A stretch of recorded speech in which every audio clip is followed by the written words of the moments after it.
Hi, this is Ryan Perlman. I teach the English portion of the ninth and 10th grade gifted program, and hopefully will provide for you a quick overview of some of the reasons why we think this is a great program and appropriate for most of our incoming ninth grade gifted students. So the program itself, as a little overview, is typically a 2-year commitment. The program is commingled with ninth and 10th graders. So most of our classes, which are under 20 students, are about half ninth graders and half 10th graders. The content for the program changes every year. So this year, our 2020-2021 school year, we are currently reviewing and going through what is essentially the ninth grade curriculum. So next year, our incoming freshmen will be starting with our 10th grade curriculum. To be honest, the content changes, but I would say that the skills and the expectations and the workload are really very similar from one year to the next. Essentially, the program is a condensed and enriched version of the honors curriculum for English and for social studies. And then there is what we call our enrichment units, which are team-taught thematic units that I teach along with Chris McDaniels. Ultimately, we believe that the program is really appropriate for, like I said, the vast majority of our gifted students. It is a rigorous program, undoubtedly, but we believe it's rewarding and appropriate for the level of intellect and motivation and curiosity that we find in a lot of our ninth and 10th grade students.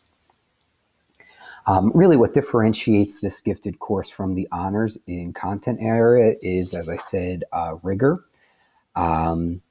So I would say typically our conversations in class really begin at the analysis level. When our students are assigned, let's say, a reading and they come into class, it's pretty much assumed that they have a fair understanding of the basics of that reading. So comprehension really is not something that we spend a significant amount of time discussing, but instead we take a look at the author's craft, the context in which something was written. We try to synthesize and understand the intended audience and purpose of the given piece, and apply it, whether it's to a literary setting or some sort of historical mindedness. Ultimately, we think it is an appropriate level of intellectual discourse for 9th and 10th graders. I would say that the vast majority of our students appreciate the level of conversation and really enjoy kind of digging their teeth into some real meaty and awesome texts. Hi guys, my name is Chris McDaniels. I am the social studies teacher in the 9th and 10th grade enrichment program, along with Ryan Perlman, who started off the PowerPoint. I'm going to take these last couple of slides and finish things off.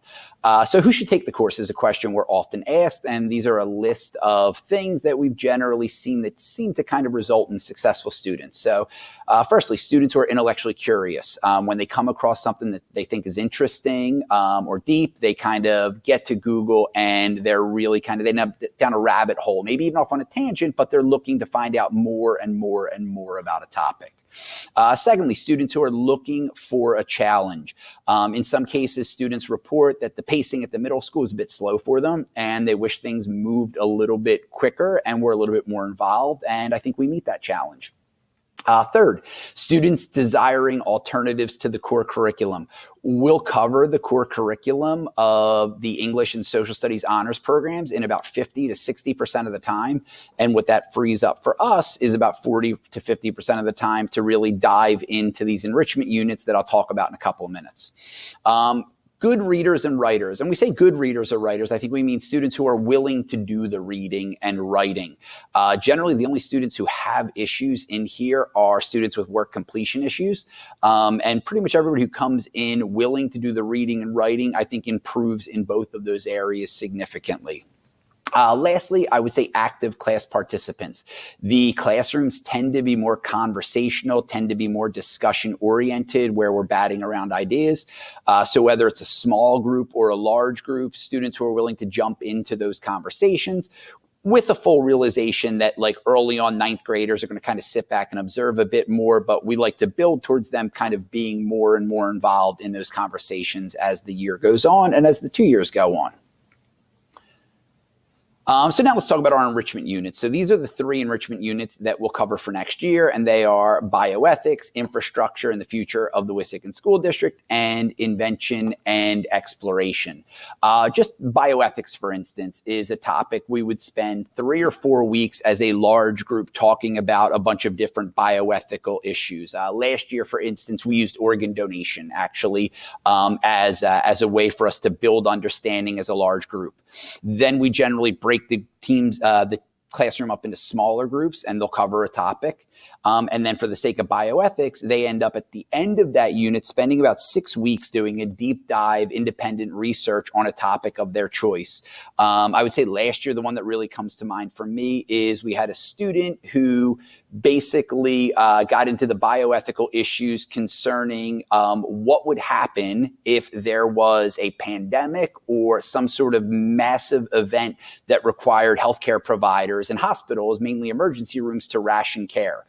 He came up with that topic in late October, early November, and little did we know a month or 2 later, it would be a really important topic. So that was really interesting. And the student chose that topic and then does like a 6-week deep dive.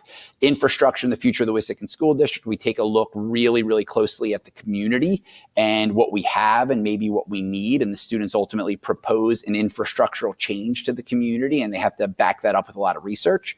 And then lastly, we've got invention and exploration, which tends to be a unit a lot like Shark Tank. The students will come up with a product, they'll design the product, they'll fabricate the product, and then they've got to market the product and pitch the product in a very Shark Tank type final project.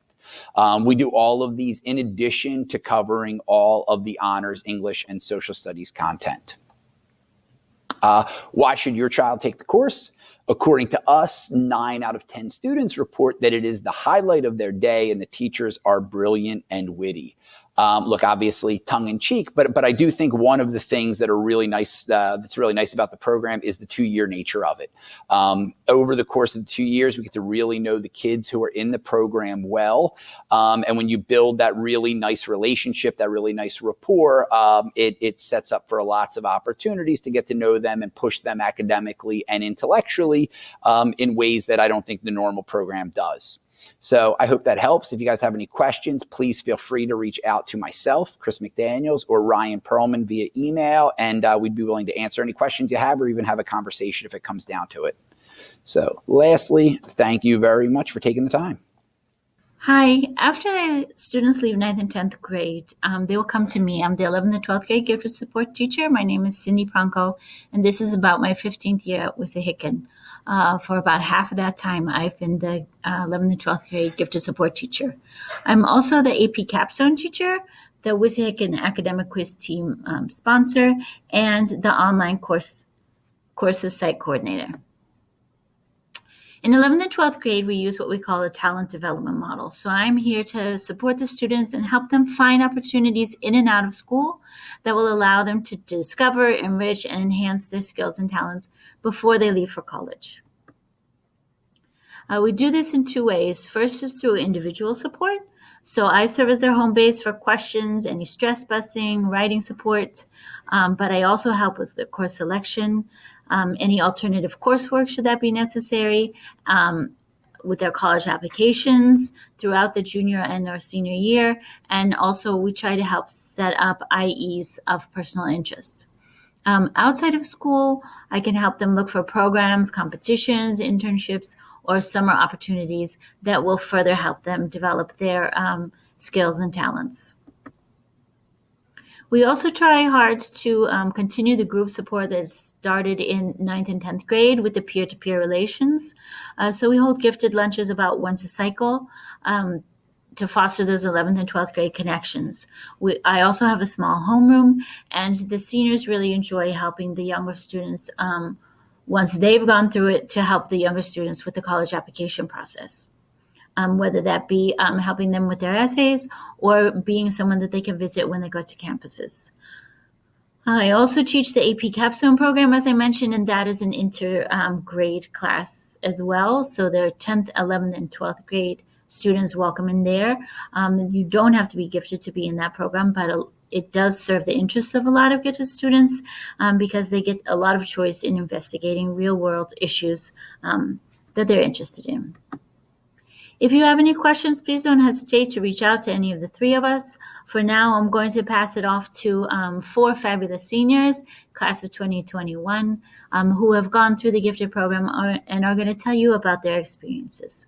Thank you. Hi, my name is Katherine Kennedy. I'm a senior this year, and I was in the gifted program in 9th and 10th grade. My being in that program is definitively one of the best decisions I have made in my high school career and has had a tangible impact on everything I have done since. When I went into the program, I would say I liked talking, but wasn't necessarily the best public speaker. And after doing all of those presentations and answering questions off the top of my head after those presentations, I have become a really confident and successful public speaker. I've had a lot of success with my college interviews, with my club leadership interviews, and I would attribute most of that to the gifted program.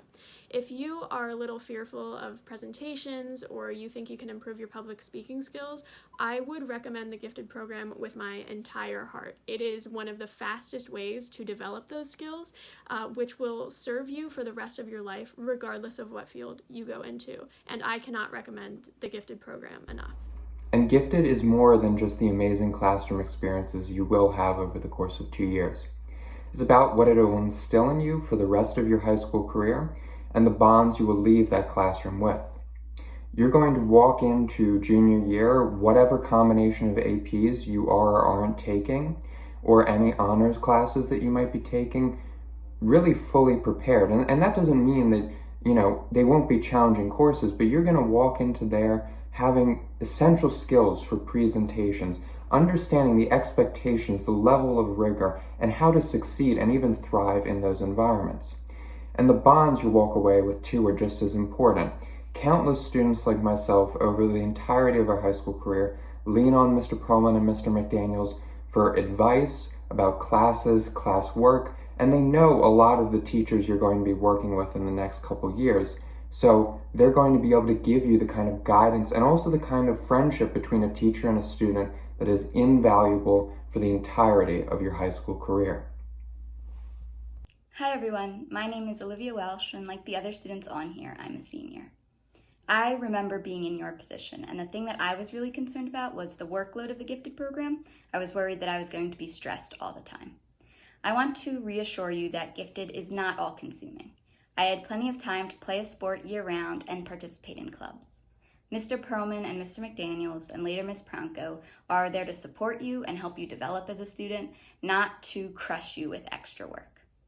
That being said, the gifted program definitely is a step up in terms of workload compared to the honors curriculum, but the projects are interesting and you get to explore things that are important to you.